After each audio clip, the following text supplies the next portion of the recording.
didn't record an Untucked this week, Jorge, but I'm very busy and famous, and it's Pride Week in Toronto. Hey! Hi, it's me, Wilma Fingerdo, here with the Fingerdo review of RuPaul's Drag Race Season 10, the reunion episode, and all I have to say is, Jorge, drink me!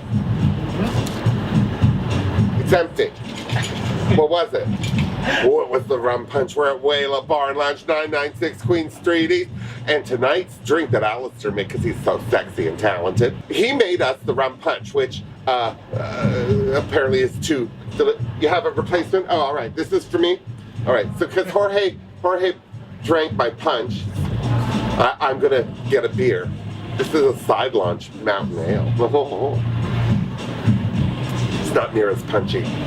P.S. I hate you. All right, so, well, what did we all think of this reunion episode? It was like Jerry Springer there for a minute. I thought somebody was going to flip a table and punch a security guard. They didn't have security guards. Apparently, none of the pit crew said it was worth the pay, so they didn't show up. And God bless Vanessa Vanjie Mateo. I mean, for somebody who clearly was having a nervous breakdown or a stroke or some reaction to something when she got kicked off, I mean, what a slap in the face. Because remember, I said she would either go home first or win it all. I'm not happy that I was right about the first part, and I'm sorry that she didn't get a chance for the second, but apparently she's busy with season 11, and, well, she's not paying my rent, so I don't really care. The point is, it was lovely to see her again. She looked good. A lot of these girls look good. I was upset with Yahuwah in the front. Oh, God. That should be the name of her one-woman show, Yahuwah in the front, because she was dressed like The Ring. Do you remember she got kicked off the episode for not putting a butterface on her?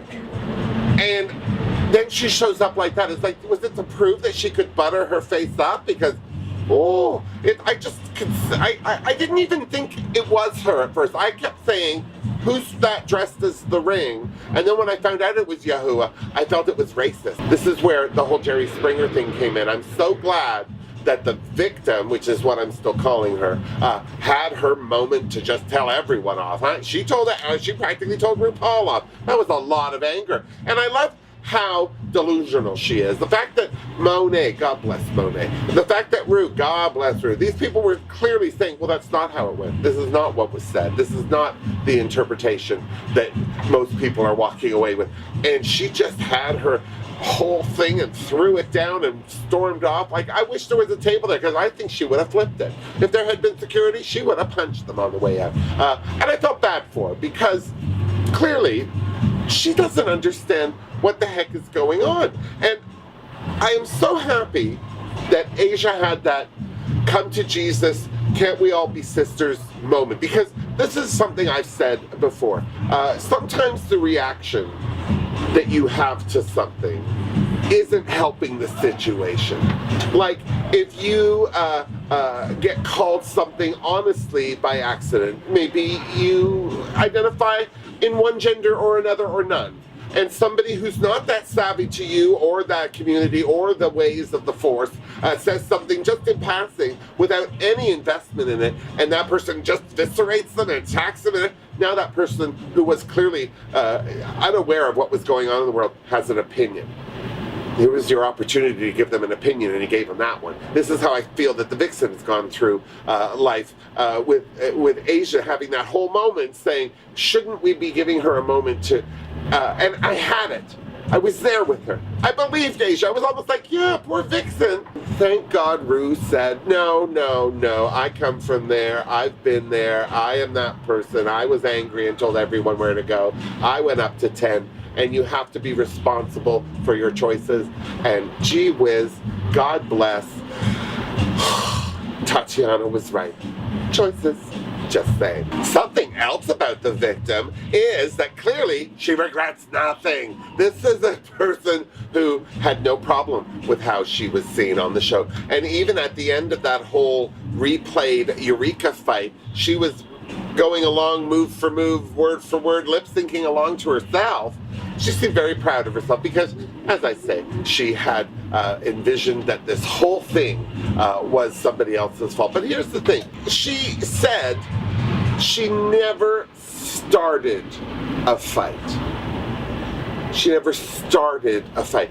And I'm going to say, you know what, linguistically, that was true. But when you tell someone the truth and that someone didn't ask you, that's starting a fight. You got an issue with some bitch over in the corner who's doing her thing and it's not affecting you and no one's around. Don't stand up and say, this is the issue I'm having. Because now everyone's having that issue. And you know what people don't like? Other people's issues. I am just saying, seriously.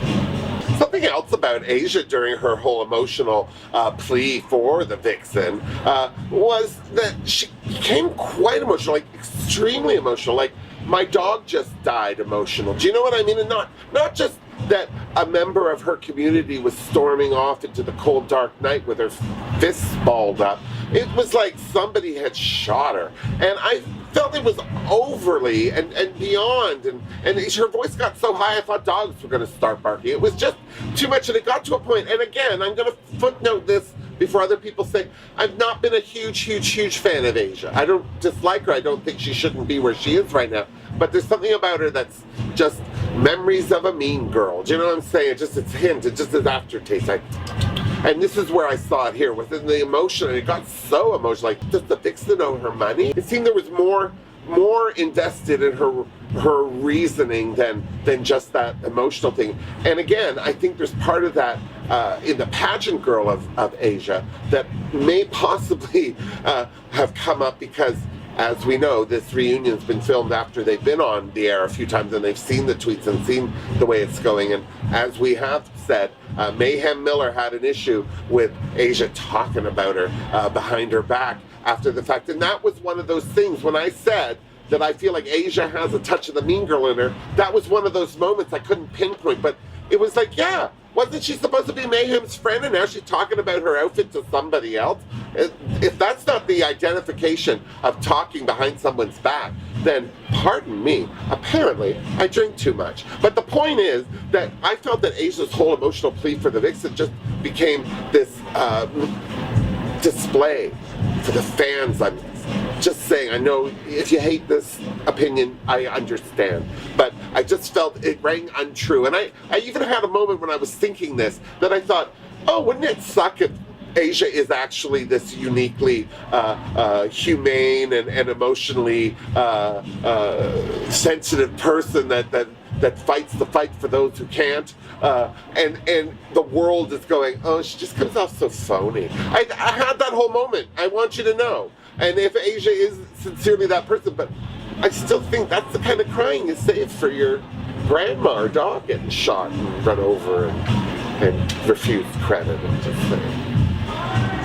But seriously, this whole episode for me, this whole reunion episode had its ups and downs. I mean, there was nothing really new said when we talked to Dusty about her gay conversion therapy. And I don't mean this in a bad way. God bless Dusty Ray Bottoms. And I know that she likes her dots, and I know she likes her shadowy, whatever that is, that makes her look like she's got mange or been kissing a bag of nails. I don't know what she's doing. But I have to say, although I loved her hair, this was the moment that I felt when she was being emotional. All I thought was, that's the worst face to have for this story she's telling. Because she just looked like she'd been dug out of a basement. She'd been kept somewhere in the dark. You know, and it just, I found it very distracting is all I'm saying. Seriously. I really enjoyed the girls reading each other, but I want to ask this question. Where was that Dusty Ray Bottoms through this whole competition? That Dusty Ray Bottoms that was reading the girls there then was hilarious. The Dusty Ray Bottoms who competed got kicked out about where she should have. I'm just saying, I was very impressed with this girl. I don't know why. Maybe now that she's dropped her single, she's got some more chutzpah in her dance shoes. I don't know. Monet looked fantastic, although was she dressed like a bucket of popcorn? Is that what she was doing? I couldn't really quite tell because I was busy. But the thing was, I thought she looked good. And, you know, I'm so glad that she has at least started a dialogue with her family, because clearly her religious background has been a thorn in her side as far as, you know, connecting with her family on a real level. One of the things that was really interesting was their reaction to Cameron. I don't know if this was a lot of bitter queens who were jealous that they didn't try harder and get further where Cameron was. But they really seem to be making her out to be the Valentina of season 10 is all I'm saying. And that whole thing about her not saying hi to people, and here's the thing. If she had been saying hi to 2 or 3 girls, or 6 or 7 girls, and not saying hi to 12 or 8 or 2, then that would be an exclusion and there would be malice. I think that clearly you would see some effort in dissing somebody. But she wasn't saying hi to anybody, is what I understand. She wasn't saying talking to anyone. She wasn't saying, that's just somebody who's not interested in chatting. And, you know, the fallout of that is, as that non-chatter, you have to accept that girls are going to make their own story up of you. If you're not going to give them some material, they're going to come up with it on their own and fill in the blanks their own way. But also, the girls that do all that are clearly just interested. And what's more interesting than a silent, quiet person with muscles? I wonder if they would have cared so much if it had been Cracker in the corner not talking to people. Just asking. Then, of course, the girls were asked the inevitable question of the top 4, who would you like to see crowned? Well, I have to say it's very telling that Cameron got none. It's very telling because that, again, is, I think, telling of how the girls feel about her, which immediately makes her an underdog, which we've seen underdogs do very well on RuPaul's Drag Race, I am just saying.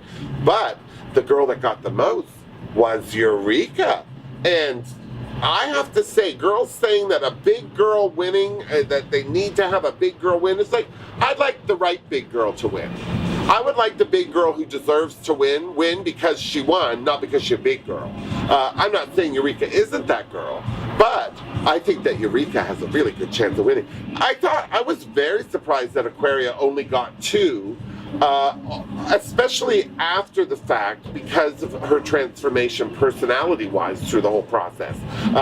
But then again, I think more people are afraid of Asia hiring her for her gigs or something. I don't know.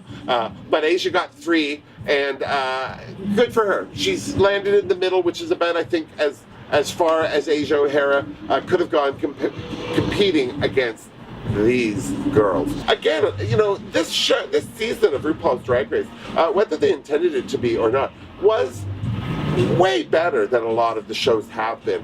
The girls were exemplary. Even the girls that went out first were good.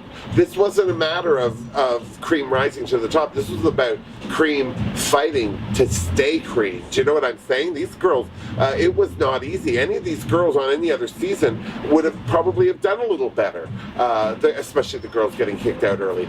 Well, now it's all down to our hashtag, because you know, they filmed the whole ending, everyone's ending, everyone's won. It's all on film. You can have every rumor you want. It's true because they filmed it. It all depends on how they assemble it. And I think how they assemble it will depend on how you hashtag it up. So whatever team you're on, Aquaria, Eureka, Asia, or Cam, that's what I call her. Guess why she doesn't return my calls. Seriously, watch Cameron win it all because she's the underdog. If you don't hashtag it up, people, is all I'm saying. So, until next week, don't forget to like my channel, don't forget to subscribe to my channel, and don't forget, share my videos, because seriously, I'm a hoot. Don't you have depressed friends? I know I do. It's starting to drag me down. Until next week, miss me. Mwah. Seriously, Jorge, I'm really upset that you drank my rum punch. I might give you a Wilma punch in about 5 minutes. Just saying. See how this beer goes. Seriously.